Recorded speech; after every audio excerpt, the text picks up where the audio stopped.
FC คอปเตอร์เดือดเป็นผู้ใหญ่แนวคิดตำตรงเฮ็ดให้มันได้คือน้องคอปเตอร์ก่อนแล้วจึงมาเว้าความสามารถของพวกเจ้ามีแค่บูลลี่คนอื่นเท่านั้นแหละกราบทักทายสบายดี FC ทุกท่าน FC ทุกคนมาพบมาพ่อกับค่อยเจบอลาวในช่วงค่อยคำยามแรงปัจจุบันนี้ก็คือ4 โมงครึ่งจะก้าวเข้าสู่5 โมงยังเป็นที่เรียบร้อยแล้วช่วงนี้เป็นช่วงค่อยคำยามแรงแต่ว่าในเวลานี้ก็ถือว่ายังห้อนแห้งอยู่แต่ว่าคนส่วนใหญ่แล้วกำลังเลิกการเลิกงานแล่นรถไปหาบ้านหาซองหาห้องถอกห้องแถวบางคนผู้อยู่ไฮอยู่ส่วนก็กำลังจะกลับเข้าขึ้นสู่มาบ้านมาซองผู้ที่อยู่บ้านกำลังจะลงทงลงทาไปเกลือเป็ดเกลือไก่หดส่วนผักส่วนพักอันนี้ตามวิธีคนอีสานและก็คนลาวคือพวกเขาเจ้าค่อยถ้าเป็นแวดวงการหมอลำก็จะพากันกำลังกะเกี่ยมกันจะอาบน้ำอาบในฝึกฝนรอหลอมแต่งตกแต่งโตเพื่อจะก้าวขึ้นเวทีในอีกบ่กี่ชั่วโมงข้างหน้านี้เรื่องเล่ามือนี้เกี่ยวข้องกับตัวน้องคอปเตอร์ซึ่งปกติแล้วค่อยกับบ่ค่อยได้เฮ็ดคลิปลาวเนาะแต่ว่าช่วงนี้คือน้องคอปเตอร์ได้ก้าวเข้ามาอยู่อ้อมกอดของบรรดา FC แฟนคลับของเสียงมีฮกและก็ของวงน้องใหม่คืออลังการโชว์ในเมื่อน้องคอปเตอร์ก้าวเข้ามาแล้วมันมีสิ่งดีๆที่เกิดขึ้นหลายสิ่งหลายอย่างเนาะที่ผ่านมาน้องคอปเตอร์อยู่ในวงเก่ามีแต่ปัญหาค่อยก็เฮ็ดข่าวเกี่ยวกับปัญหาปัจจุบันนี้มีแต่ข่าวดีมีแต่เรื่องราวดีๆค่อยก็จำเป็นต้องเฮ็ดข่าวเกี่ยวกับคอปเตอร์แบบในแนวทางที่ดีบางคนว่าสมัยตะกี้ถามค่อยคือบ่เฮ็ดข่าวดีๆของน้องแน่คือบ่เฮ็ดข่าวมุมอื่นแน่มันบ่มีมุมอื่นที่จะให้เฮ็ดในเมื่อสมัยก่อนใดมันมีแต่เรื่องข่าวดราม่าในเมื่อเจ้ามีแต่เรื่องดราม่ามีแต่แนวดราม่าแล้วจะให้ค่อยไปเฮ็ดคลิปแนวอื่นคนก็บ่เบิ่งคลิปของค่อยซั่นแล้วแต่ว่ามามือนี้น้องคอปเตอร์ได้ก้าวเข้ามาอยู่ในวงเสียงมีฮกแล้วทุกสิ่งทุกอย่างคือมันลงรอยกันค่อยเบิ่งแล้วมันมีแต่แนวดีๆมาเสริมมาจุนมาเจือใส่กันดังนั้นแล้วมันก็ยังปราศจากบ่ได้ท่านผู้ชมปฏิเสธบ่ได้ทุกมื้อนี้มีคนหักมันก็ยังมีคนสั่งอยู่คือเก่าถึงแม้ว่าน้องคอปเตอร์เข้ามาอยู่วงเสียงมีฮกเข้ามาตีคู่กับน้องอายเข้ามาตีคู่กับอีกผู้นึงซื้อไว้จังได๋ก่อนผู้น้อยผู้ชายลืมซื้อแล้วอีกแล้วตั้งลืมตลอดซื้อผู้นี้เนาะมันมีแต่เรื่องดีๆผู้ใหญ่ให้โอกาสแล้วน้องคอปเตอร์กับ FC ของน้องคอปเตอร์ก็อยู่ตะเหมาะแต่แม่อยู่กันแบบสร้างสรรค์บ่สร้างปัญหาเฮ็ดตามที่ผู้นำวงเขาใส่กฎเหล็กออกมาแล้วก็พากันปฏิบัติตามแล้วมันก็บ่มีปัญหาหยังแต่ว่าเป็นหยังมื้อนี้จึงเห็น FC แฟนคลับตัวจริงของน้องคอปเตอร์ออกมาโพสต์ไล่ยาวเกี่ยวข้องกับไผ่บางคนที่พยายามมาเสี่ยมซอมาโจมตี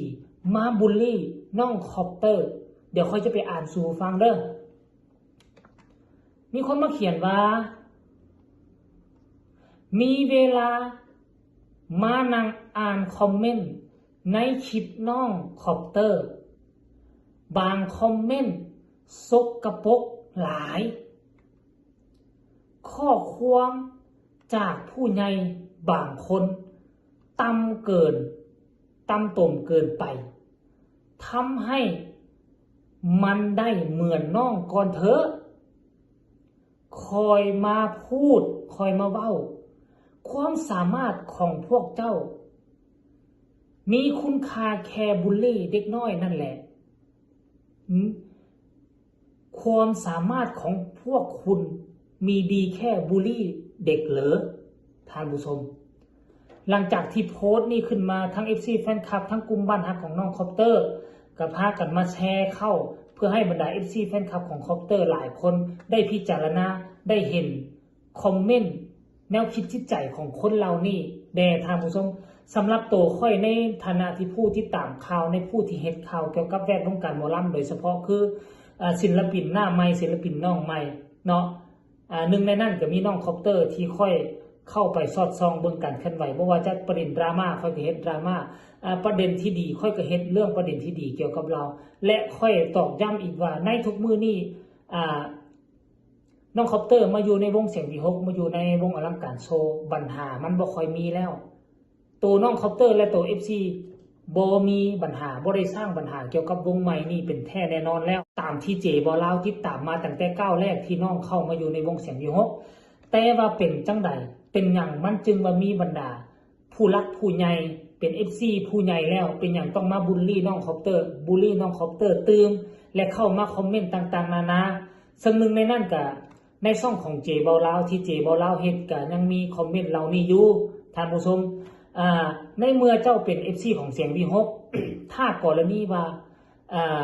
ผู้รักผู้ใหญ่ทีมงานของเสียงวีหกเขาได้เบิ่งแล้วเขาได้มองเห็นการไกลแล้วเขาตัดสินใจเอาน้องคอปเตอร์มาอยู่เฮาจะมักบ่มักแนวใดเฮาก็ต้องขอให้เก็บไว้ในใจซะเป็นหยังอย่าสิเอาเรื่องว่าเจ้าบ่มักผู้นี้เจ้าบ่มักผู้นั้นแล้วห้ามวงหมอลำเขาเอาเด็กผู้นี้มาขึ้นเวทีอย่าลืมว่าเจ้าบ่ได้ออกเงินสร้างวงนำเขาเจ้าบ่ได้เป็นส่วนหนึ่งของวงเขาสิ่งใดที่เขาตัดสินใจเพื่อผลประโยชน์ของวงเขาทางนั้นในเมื่อมันมีผลประโยชน์กับวงเขาถ้าเขาเอาคนนี้มาแล้วมันเฮ็ดให้วงเขามีกระแสมันเฮ็ดให้วงเขามีการมีงานและสามารถยกระดับวงของเขาให้มันโด่งมันดังขึ้นตื่มเขาก็ต้องเอามาติล่ะถึงว่าเจ้าบ่มักมันก็บ่สำคัญต่อวงของเขา